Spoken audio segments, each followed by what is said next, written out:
ሰላም እንደምን አላችሁ የዚህ ቻናል ተከታታዮች እንዲሁም ይህ ቪዲዮ ደረሳችሁ በሙሉ ቻናሉን ሰብስክራይብ በማድረግ እንድትጀምሩ በአክብሮት ጠይቃለሁ። እኔ ዶክተር ፍቅሬ እባላለሁ። የማህፀንና ጽንስ ስፔሻሊስት ሐኪም ነኝ።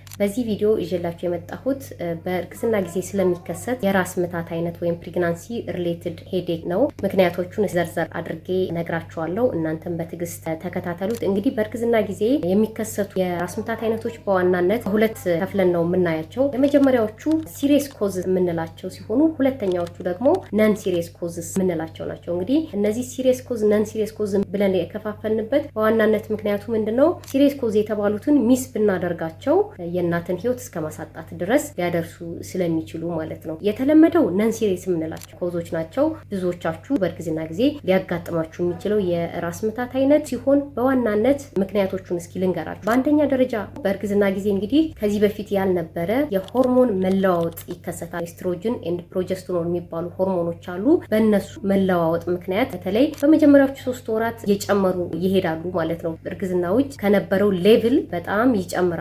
በዚህ ምክንያት ይህ የራስ ምታት እንደ አዲስ ሊጀምረን ይችላል ማለት ነው። በሁለተኛ ደረጃ ከስትረስ ጋር ተያይዞ ከእንቅልፍ ጋር ተያይዞ ሊሆን ይችላል የራስ ምታት ሊከሰት ይችላል ማለት ነው። በሶስተኛ ደረጃ ማይግሬን ሄዴክ ያለባቸው ሰዎች ወይም ከዚህ በፊት ማይግሬንም ሌሎችም የራስ ምታት አይነቶች ብዙ አይነት የራስ ምታት አይነቶች አሉ። ማይግሬንም የሌሎች የራስ ምታት በሆርሞን መለዋወጥ ምክንያት ሊጨምሩ፣ ሊቀንሱ እንዲሁም ሊጠፉ ይችላሉ ማለት ነው። ስለዚህ ከዚህ በፊት የነበረው የራስ ምታት የመባባስ ነገር ሊያሳይ ይችላል አልፎ አልፎ ማለት ነው። በሶስተኛ ደረጃ ድርቀት በሚኖርበት ጊዜ፣ ድርቀት ስላችሁ የሰውነታችን ድርቀት ማለት ከፈሳሽ ማነስ ጋር ተያይዞ የሚመጣ ድርቀት ወይም ዲሃይድሬሽን የምንለው ማለት ነው። ይሄ ድርቀት በሚኖርበት ጊዜ ወይም በቂ የሆነ ፈሳሽ ውሃ በማታገኙበት ጊዜ ይሄ የራስ ምታት ሊመጣባችሁ ይችላል ማለት ነው። በአራተኛ ደረጃ እንግዲህ ከእርግዝና ጋር ተያይዞ በተለይ ይሄ ከ3 ወር እስከ 6 ወር ባለው የእርግዝና ጊዜ ውስጥ ማለት ነው የደም ግፊት ወይም ብለድ ፕሬሸር ኃይለኛው ይቀንሳል ሁሉም እናቶች ላይ በሚባል ሁኔታ ማለት ነው። ስለዚህ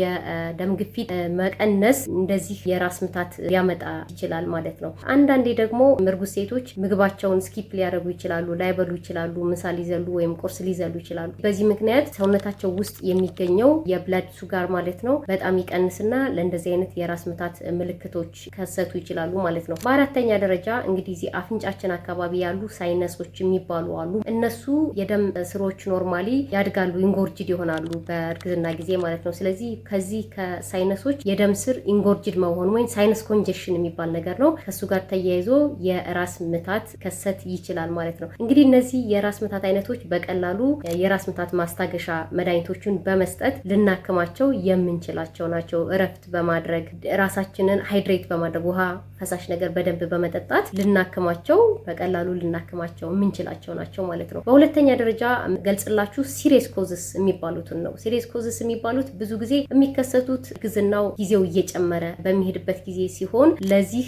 ምክንያቶች በዋናነት ተጠቃሽ የምናደርጋቸው ከእርግዝና ጋር የተያያዙ ግፊቶች ወይንም ፕሬግናንሲ ኢንዲዩስድ ሃይፐርተንሲቭ ዲስኦርደር ይባላሉ። ከነሱ ጋር ተያይዞ የሚመጣ ነው። ብዙ ጊዜ የሚከሰተው ከ5ኛ ወር በኋላ ሲሆን ከተከሰተ ቶሎ ብለን የሕክምና አገልግሎት ማግኘትና አስፈላጊ የሆኑ መድኃኒቶችም መወሰድ አለባቸው ማለት ነው። ምክንያቱም ይህን ነገር ሚስ ከተደረገ በጣም አደገኛ ስለሆነ ለእናትም ለጽንስም አደገኛ ስለሆነ ቶሎ ወደ ሕክምና ቦታ ሄዶ ደም ተለክቶ እንዲህ የደም መጠን መጨመር ካለ ይህ ነገር በሰዓቱ መታከምና መታየት ያስፈልጋል ማለት ነው። ሁለተኛ ደረጃ ሲሪየስ ከምንላቸው ኮዞች ውስጥ የተለመዱ ባይሆንም አንዳንድ ጭንቅላት ውስጥ የሚገኙ እጢዎች የራስ ምታት ሊያመጡ ይችላሉ ማለት ነው። እንግዲህ ከእርግዝና ጋር የተያያዘው የደም ግፊት ሲሪየስ ነው ወይስ ሲሪየስ አይደለም ብለን እንዴት ልንለይ እንችላለን የሚለው ነገር ነው ዋናው ማለት ነው። ስለዚህ የእርግዝና እንደነገርኳችሁ ብዙዎቹ ምክንያቶች ሲሪየስ አይደሉም። ግን አንድ እርግዝና ላይ የመጣ የራስ ምታት ሲሪየስ መሆኑን ሊያሳዩን የሚችሉ ምልክቶቹን ማወቅ አለብን። ለምሳሌ ይህ ራስ ምታት የተከሰተው እንዲሁ እንደ ድንገት አጣዳፊ የሆነ የራስ ምታት አይነት በጣም ከፍተኛ የሆነ የራስ ምታት ስሜት እና አጣዳፊ ነገር ከሆነ ልንጠነቀቅ ይገባል። ሬድ ፍላግ የሚባል ነው። በሁለተኛ በጣም ቀጣይነት ያለው መድኃኒትም ወስደን እረፍትም አድርገን የማይሻሻል ከመሻሻል ይልቅ እየተባባሰ የሚሄድ ከሆነ ይህንንም ጥንቃቄ ማድረግ አለብን። ሲሪየስ ሊሆን ስለሚችል ማለት ነው። በሶስተኛ ደረጃ ከራስ ምታቱ ጋር ተያይዞ ለምሳሌ የአይን ብዥታ የምናይ ከሆነ፣ ሰውነት መንቀጥቀጥ የሚታይ ከሆነ ወይም የሰውነት ድክመትና ዝለት የምናይ ከሆነ ሲሪየስሊ ማየት አለብን ማለት ነው። በአራተኛ ደረጃ እንደነገርኳችሁ ከ5ኛ ወር በኋላ የሚከሰቱ የራስ ምታት አይነቶችን እንዲሁ በቀላሉ ማየት ወይም ኢግኖር ማድረግ አያስፈልግም ማለት ነው። በ5ኛ ደረጃ ከዚህ ጋር ተያይዞ ለምሳሌ የኔክ ስቲፍነስ የምንለው ወይም የአንገት መወጠር ካለ፣ ትኩሳት ካለ፣ እነዚህ ነገሮች ካሉ ሲሪየስ ሊሆን ስለሚችል ቶሎ የሕክምና አቴንሽን ማግኘት ያስፈልጋል። አመሰግናለሁ። ሰላም ሁኑ።